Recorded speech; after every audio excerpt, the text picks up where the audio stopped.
Daktaras Claxton yra Winchesterio universiteto mokymo mokslų profesorius ir vienas iš Real World Learning Centro direktorių. Savo darbe Claxton ugdo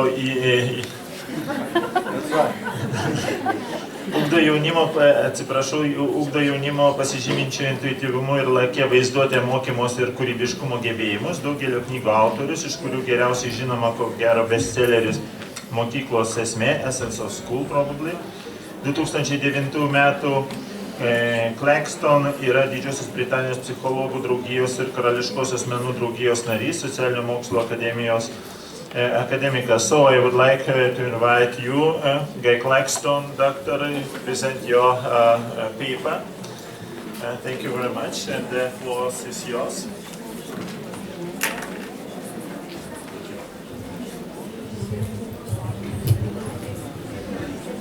Thank you very much for the introduction, and thank you very much to the conference organizers for giving me the great pleasure to visit your country for the first time, and to have a chance to understand something about the way in which educational practices and values are changing here. I've already learned many things. One thing I think I've learned is that you are living in an extremely fortunate time in that you have considerable support from the present government for the kinds of things that we're thinking and talking about today.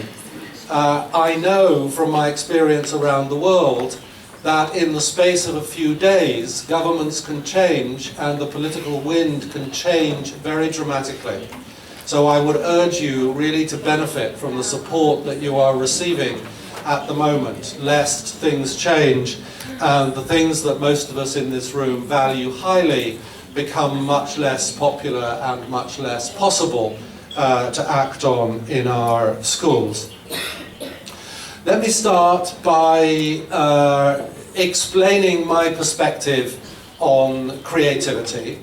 I think creativity is a very broad frame of mind, a set of attitudes that people bring to their sense of fulfillment and their encounters with difficulty in life. Some people meet difficulties with by closing up, by becoming more entrenched, by regressing to familiar ways of thinking and knowing and understanding. That's the non-creative reaction. But others respond to difficulty with open-mindedness, with a sense of possibility, with a moving towards rather than a moving away, and with the enthusiasm and the determination to generate a sense of fresh possibilities and to try and see those ideas through, to test them, to explore them, to experiment with them, to generate more fresh possibilities and alternatives, and ultimately to make a change, to make a difference in their own lives, in their own families, in their communities, and in the world. So I think creativity is at the very heart of education. It's not, I'm sure in Lithuania there's a good expression for this, what we would say in English, not just the cherry on the cake. Creativity is the cake. And I have a very simple way of justifying that. Tell me where I'm wrong in this simple argument. Education is what we do to prepare young people to flourish in the future. The future, undeniably, is going to become ever more fast-changing, complex, ambiguous, multiple, and uncertain. Therefore, the prime function of education in the 21st century is to prepare young people to flourish in conditions of difficulty and uncertainty. Where's the flaw in that argument? It seems to me just common sense, just self-evident. And what that means is that our job is to turn out young people who are not frightened of change, not frightened of difference, not frightened of complexity, but who are able to engage humorously, imaginatively, and with resilience and determination when the world changes around them. That's the position of creativity in education. And as I say, I think it's nothing more than the very heart and the bones of what our responsibility as educators in schools is to do to the next generation. Given that beginning, I think it's very important as we think about how we might develop education in schools to clear away some views or some assumptions which might limit our possibilities or our sense of what is possible. So I want to just spend the first few minutes focusing in on how we can get to the heart of what it means to educate young people with creative mindedness. The first thing is to make sure that we don't see creativity as, again, this is a good English expression, as merely light relief from the rest of the curriculum in school, as an occasional excited frenzy of performing and composing and rehearsing and painting, which culminates in a performance or a product which the teachers and the children and the parents love, and the following Monday it's as if nothing had happened. It's as if we're back to business as usual. No cumulative residue from that experience, merely, as it were, a sigh of relief that we're not having to do our reading and our sums and our science for a few days. That's clearly to sell creativity short, to under-prioritize what it is and what we mean by creativity. It's not something that we should tack on, that we should merely add on to what we're doing in schools. We have to find a way of getting this concern that we share in this room into the blood of the school, into the bone marrow of what we do in schools, in maths lessons, in science lessons, in physical education lessons, in singing lessons, as well as in drama and art and music. And that brings me to my second point, that creativity is too important for us to allow it to become exclusively associated with the arts.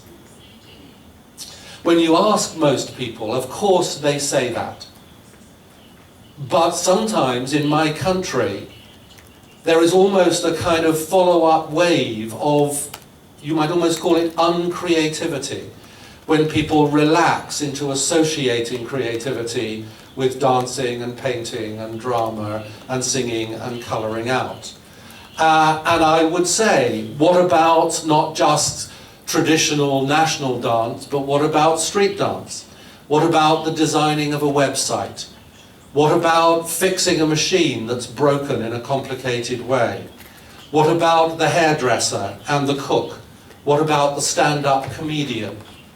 Let us not be narrow and uncreative, or even you might say lazy, in the way we think about the kinds of activities that require creativity. Do members of the emergency services, the police, the fire officers, the nurses, the emergency nurses, do they require creativity? Of course they do. So when we're talking about the potential of creativity, we must be thinking broadly about it. Have you met this fellow in Lithuania? Has he come your way? He's an English comedian, a comic actor, who's noted for being rather cynical in his attitude to life. He was interviewed a little while ago by a British newspaper, and he talked very interestingly about the change that had happened to him when he was working on the scripts for a series of television shows called The Office, that he also starred in. He said when he was at school, he saw his job as being to learn reasonably well whilst looking like he was not trying. That was his attitude. But he said it wasn't until in his mid-40s, and he was working really hard on the scripts for The Office, that he discovered what he called the joy of the struggle. And I think that's a very important learning, and it's something that we should help youngsters to learn in school. To learn the deep pride and satisfaction and fulfillment that comes out of working damn hard to do your very best. Yet in my country, schools are often designed in 50-minute bite-sized chunks of activity, which seem almost to systematically to deprive young people of the opportunities to put in that time, that effort, that energy over time in order to come out with something that they're truly proud of. And that's part and parcel of the process of creativity. You will have heard the expression, creativity is 1% inspiration and 99% perspiration. And we need to be accurate to young people about the perspiration and not just treat it as if it was something quick and easy that we could do. Sometimes creativity has been talked about as if it were a solitary activity. There is an image of the poet or the composer starving in their lonely attic room whilst they produce the work of genius. Yet the recent research on creativity shows that it is always an intensely collaborative activity. Jake and Dinas Chapman, two British artists who are well known up there, Lennon and McCartney, the dance group, these are examples from my own culture, the dance group Diversity, a group of retired women at their creative writing class, where they're writing their drafts and sharing them and critiquing and so on. So creativity in schools, as we know, must also be an intensely sociable activity. Michael made the point this morning that creativity is not worth bothering with if it is an immoral creativity. Creativity isn't just anything goes, or I would say shouldn't just be anything goes. The people who invented napalm, the people who invented those financial derivatives that Michael spoke about this morning, the people who invent instruments of torture are highly creative. So we should be making it part of our business in schools, not just to encourage young people to be imaginative and persistent and collaborative, but to be discerning, to be wise about what's worth being creative about. In other words, to help them become sensitized to that deep feeling of fulfillment, that deep feeling of not just did I produce something new, but something I'm proud of, something that was worth producing. And there are an awful lot of role models around who seem to thrive on a kind of immoral notion of creativity. Implicit in everything that I've been saying so far is the idea that creativity is not a single faculty. It's not something different from personality or intelligence or motivation. Personality is like a well-rehearsed jazz ensemble of capacities in our minds.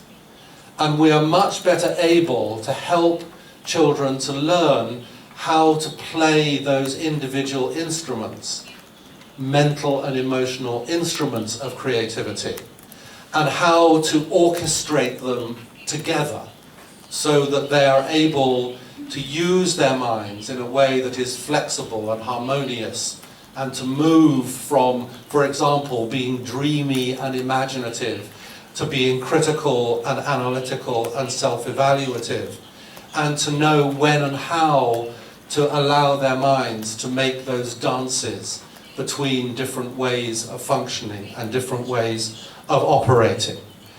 So my research has been around the idea that we can help youngsters build this orchestra of creative capacities inside their minds if we know what that orchestra looks like, if we know what the most important instruments are in that orchestra. And I've already referred to many of these. If we merely talk about creativity, then we run the risk of creativity being seen as in opposition to analytical or scientific or mathematical or logical ways of thinking. And nobody uses their minds more analytically and critically than an artist or a composer or a creative chef. They're continually thinking and critiquing what they're doing. The well-balanced mind isn't just the creative mind, it's not just a mind that has shifted from, in the old-fashioned language, from left hemisphere to right hemisphere. It's a mind that knows how to have those two hemispheres dance fluidly and appropriately together. So in our work, these are some of the most important elements of creativity that have emerged from, not just from our research, but from a whole range of different kinds of research around the world. First of all, obviously, creativity is something that arises from inquisitiveness, from a sense of that's odd, or that's unsatisfactory. If we are going to talk about creative artists, it often arises from a small seed of an observation. It may have been someone else's picture in a gallery. It may have been a glimpse of a young woman holding back her hair to light a cigarette. It may have been an old man talking wistfully about the fact that the stream sounds louder this winter than it did before, which was the seed of a Henry James short story, that then germinates out of that inquisitiveness. It might be for an engineer or for a racing car driver, a subtle shift in the note of an engine when it's working at a particular set of revolutions. Whatever it may be, that attentive inquisitiveness, an observing, noticing mind that generates questions from those observations is clearly at the heart of what we want. So, are we providing enough opportunities for children to be observant and then to voice their own questions that arise from their observation in school, for example, would be one thing that we might want to do. Clearly, a skeptical attitude towards other people's knowledge claims is a big part of what drives creativity. Is that really true? Does that feel true for me, what you've just said? Is it true for those people as well as for these people? What's your evidence? Now, there are some cultures in which if a student in school were to ask those kinds of questions to a teacher, they would be treated as if they were being disrespectful. They would be cultures that are depriving their children of opportunities to develop their creativity, wouldn't they?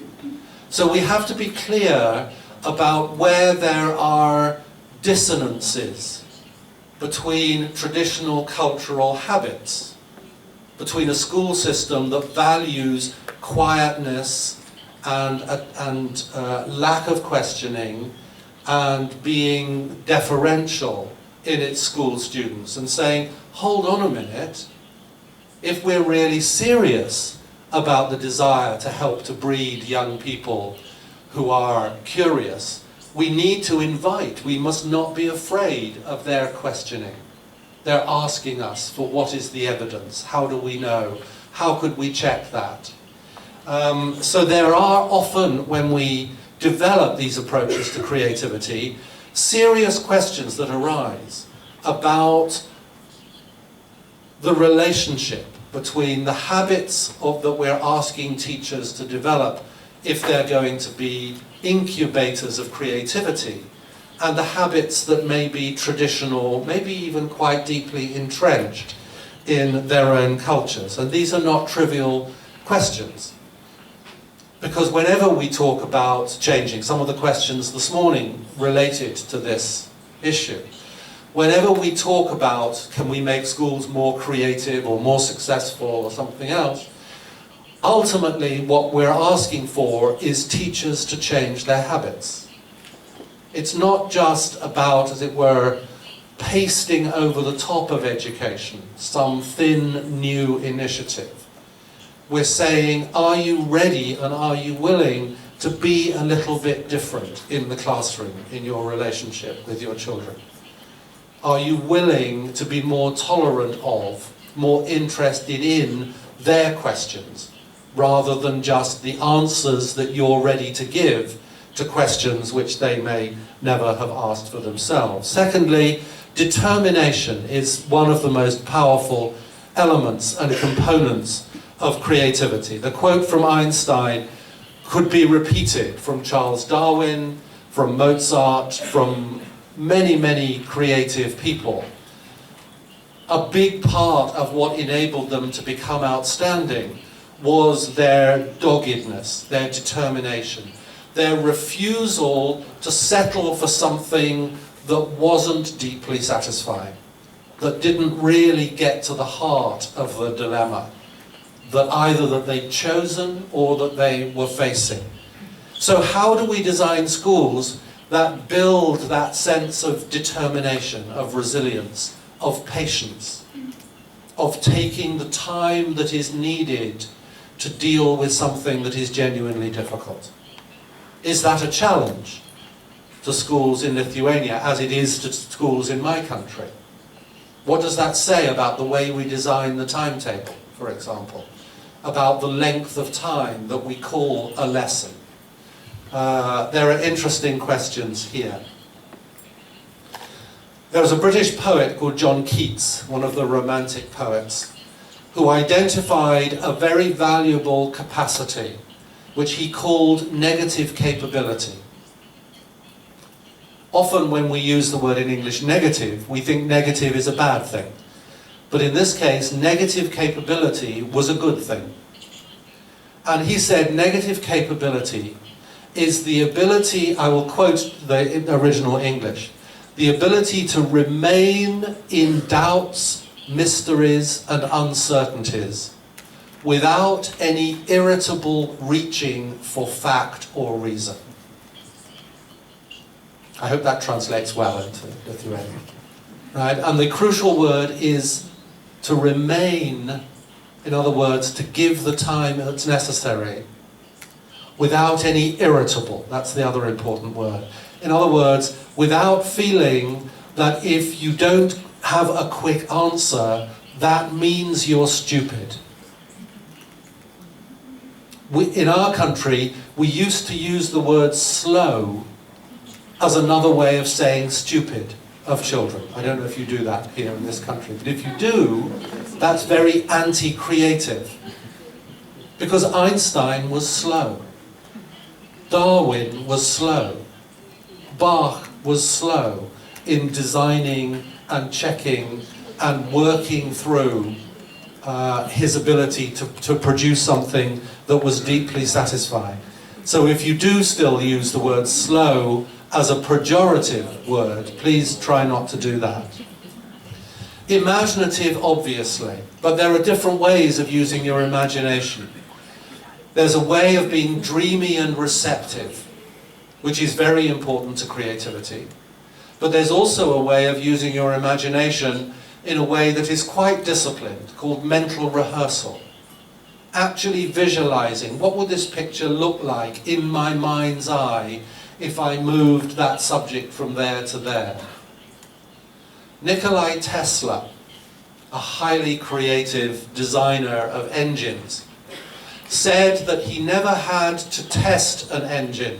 He never had to design a prototype and run it for 10,000 hours in order to discover where the faults were, because he could run it in his imagination and hear and see where the faults in his design might be. Now that was born of a huge amount of experience with engines, with material, with metal, with electrical coils. but it was also born of a very, very sophisticated capacity to visualize, both visually and auditorily, in meticulous detail within his own mind. Could we train children to be better at that? Young children are naturally good at visualizing, but often in my country, by the time children become 8 or 9 or 10, we start to teach them that visual imagination, that fantasy is childish, and that it's much more grown up to be verbal and logical and explanatory. Well, of course those faculties are useful, but it's not either or, is it? Jean Piaget was wrong, if he ever said this, when he said that concrete operations is a stage on the way to formal operational thinking. It's not something that gets you up to a certain point and then, like a ladder, you kick it away behind you. The ability to visualize, to imagine, remains one of our most powerful learning creative tools throughout life. So when children are 14 or 15 or 16, we should be encouraging them to stretch and strengthen their imaginations just as much as their ability to be logical and rational. To develop the craft of experimenting and tinkering and improving is a very important element in the creative palette, in the creative orchestra. Learning how to make use of tools and resources and other people. We talked about the sociable side of learning. There's a very important researcher about the social side of learning from America called Vera John Steiner. She's done some wonderful work on what she calls creative collaborations. One of the things that she has discovered when you talk to highly creative people is this. This is a secret about being creative. That every very creative person has at least one other person in their life who doesn't think they're mad. Because being creative is thinking things that most people don't, isn't it? Being creative is being brave enough to think something new, something that sounds silly to other people. So having someone else in your life who may not understand what you're on about, but doesn't think you're nuts for thinking it, is very important and very powerful. That other person in your life, by the way, could even sometimes be a cat. It doesn't necessarily have to be a human being, but it's someone who you can confide your developing thoughts and notions to. If they purr rather than agree, that's perfectly satisfactory. And as I said, we need to help youngsters develop this capacity to be discerning about creativity. So very quickly, what kinds of shifts, small, practical shifts in schools might we make?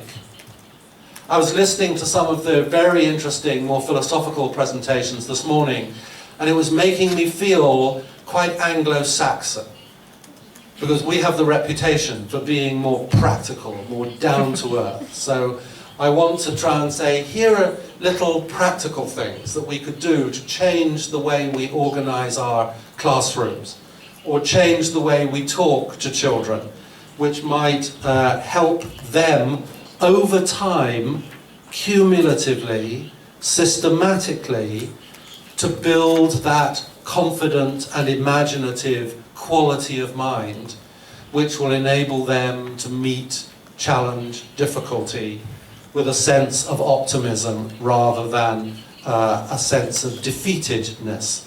So how do we teach creativity? Well, by creating a school that is full of enticing invitations to engage in mysteries and uncertainties and doubts. We've had some talk this morning about the legacy of the Soviet era, but I would just like to offer you an image from Russia. I went to visit some schools in Russia a little while ago. They're called the Golden Key schools, and they're schools that are now run by the granddaughter of Lev Semyonovich Vygotsky, which is a name that you may know, some of you. And these schools are built around imagination. They learn mathematics through imagination. They learn science through imagination. I sat in a physics lesson in one of these schools where they were learning about the concept of inertia through a trial. Inertia was put on trial. And there were arguments for the prosecution and for the defense about whether inertia was a good thing or a bad thing. One witness said, inertia is a very good thing, but because without inertia, my car would consume an awful lot more petrol than it does. Somebody else said, inertia is a bad thing because my uncle was walking along and he caught his foot on a stone in the road, and because he was walking fast, inertia made him fall over and he smacked his nose, so inertia is a bad thing. Do you think those students would remember and understand that concept vividly? Of course they do. And I watched a lesson in which 8-year-olds were engrossed for a period of 2¼ hours without a break, except when they needed to go to the toilet, on working on mathematical problems, language problems, and so on, because they were constructed within the context of a long, engaging, imaginative journey that the students were taking, and they were having to solve these problems in order to get somewhere along their journey. This is the deputy principal of the school who is greeting our party. This is the organizer of our party. His job title in the school is Master of Imagination. Wouldn't you love to be Master of Imagination in your school? And it's his job to create mysteries and uncertainties for the students at a rate which they can tolerate, so that gradually they learn to become more competent, more confident, more creative in the face of uncertainty. When they arrive in school one day and discover crime tape that the police have put out in the playing ground, and a chalked outline of a cockerel on the ground, and people who they didn't know in police uniforms who were interviewing people about the murder of this cockerel in the school. And the children were suddenly, and this was being played for real, and the children were learning to be flexible, learning to engage in those kinds of scenarios. And I thought the schools in my country could learn a great deal from a model of education which used imagination as a way of preparing youngsters for the future. How do we teach determination? You don't rescue children too quickly. You allow them gradually to get used to struggling. In my country, primary school teachers are often very kind people. And part of their kindness is that they like to rescue children quickly when they're beginning to become upset about the fact that they're finding learning difficult. And now they learn to restrain that impulse, to allow the children to live on the edge of difficulty and to feel encouraged that finding something difficult is a really interesting place to be. It's not a shameful place to be. And one of the shifts in the schools that we work with that is most powerful is to see the bright, high-achieving, apparently very intelligent students rolling up their sleeves and saying, I'm finding this really hard. They're learning the importance of determination. They're learning, if you like, the joy of the struggle. And we have recently identified, we in my country have identified a very large percentage of highly successful, highly articulate young people at Oxford and Cambridge universities who are very anxious and upset because they've not developed resilience. They don't know what to do when they don't know what to do. They've been deprived by their teachers, by their kindly teachers, of being allowed to develop, to discover the joy of the struggle. And that's a very important element of creativity. It's also useful for us to share our own pleasure in the difficulties with our students more openly, to model people who are not frightened of complexity or uncertainty, and we'll come back to that. How do you teach imagination? Well, one of the things is not to rescue children from boredom too quickly. In my country, we have an epidemic of children who think to be bored is almost to die, because they've been rescued by their parents from boredom the minute they don't know what to do. So holiday time is a nightmare for parents of continually having to discover and create ever more exciting and engaging activities for their children who have acquired intolerance of boredom syndrome. It's called AIDS. Yeah? And out of boredom comes imagination, doesn't it?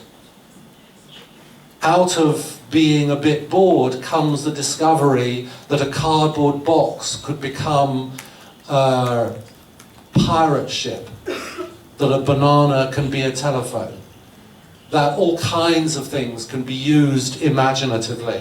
Yet if we structure children's leisure time, or even their time in school too much, we are depriving them of their ability to strengthen that muscle that lets them get imaginative. Getting them to learn how to dream. This is just an example. I don't know if you can see it very clearly from one of our schools. It's a little kind of cave that the teacher has created. This is with 6-7-year-olds in the corner of her classroom. It's called the Creative Corner. And it's just like a dark, quiet little space where the children can go. One little girl put it this way to me. She said, it's where you can go when you want to let your brain cool down so that it can bubble up with something fresh. Isn't that nice? Yeah? Anybody could do that in their classroom. It just takes a couple of broomsticks and a black sheet.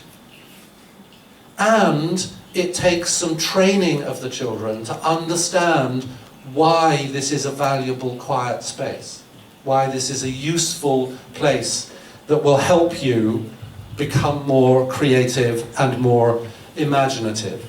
Teaching children in school to enjoy intermittent periods of inwardness and stillness, not to be frightened of their own inwardness, is a very powerful stimulus to developing creativity. Teaching that sense of crafting, of enjoying the process of tinkering, reflecting, improving, developing, evaluating, what any artist does, what any designer does, is something that we need to find time and opportunity for in schools.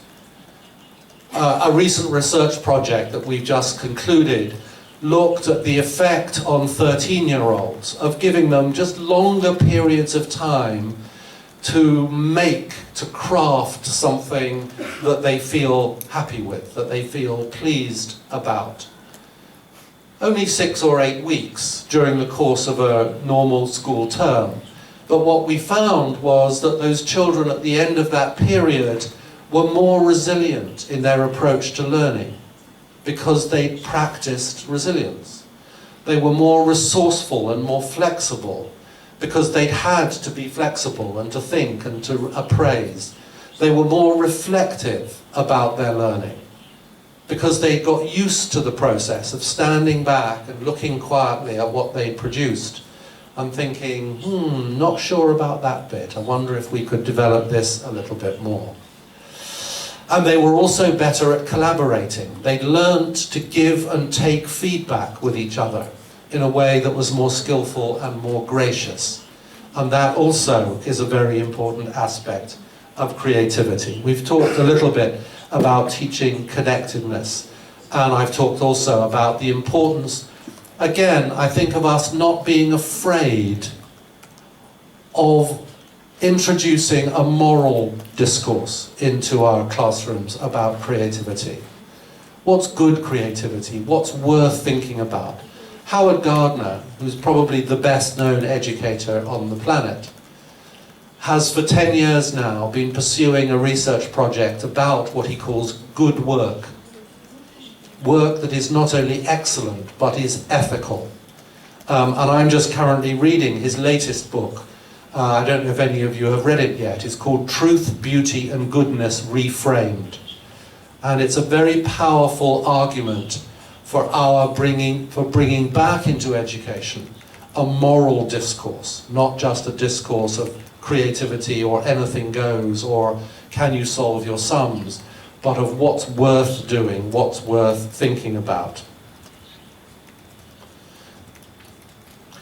I don't have time during the coffee break, if any of you are interested this afternoon, we can pursue this, to talk about the project that we've recently done with Paul, which is about how you record, how you make visible children's progress in developing these qualities of mind.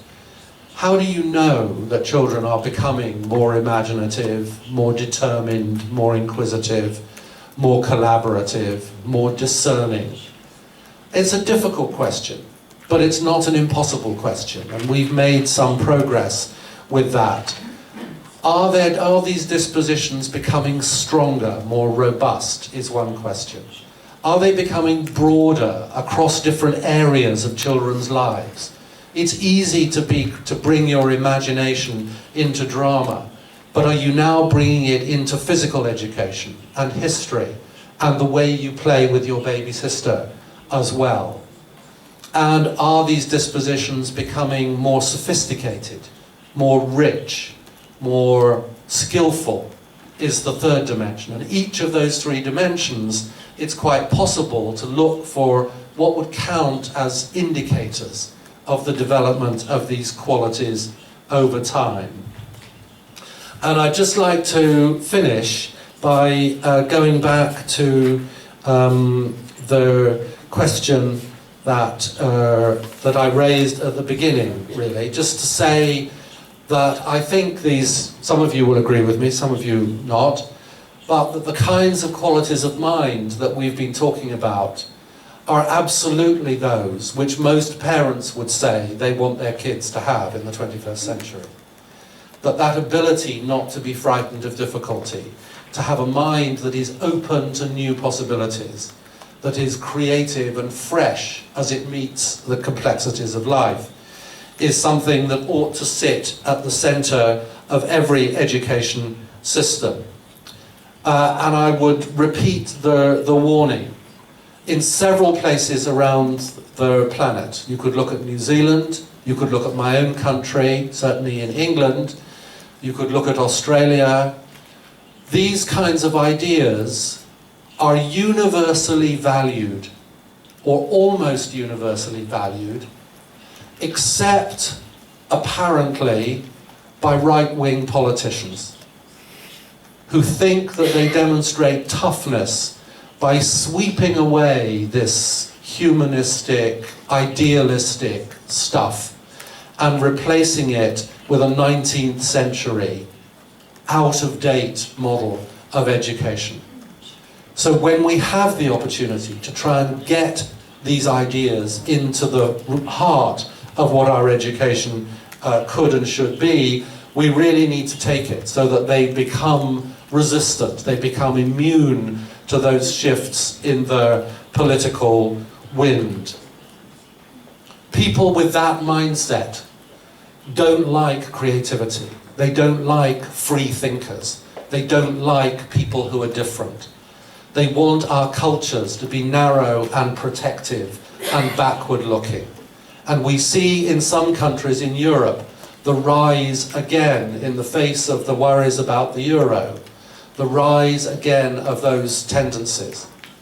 I've no idea what the political situation is in Lithuania, but we've seen on our television screens recently apparent toleration for racist violence in football crowds in the Ukraine with the upcoming Euro 2012, and police standing by, tolerating and apparently doing nothing, whilst an innocent group of Asian students were being beaten up by violent young men who were uncreative and intolerant of difference and uncertainty. So at the level of the person, at the level of our communities, as well as at the level of our national prosperities, creativity is not cherry on the cake. Creativity is cake. Thank you very much.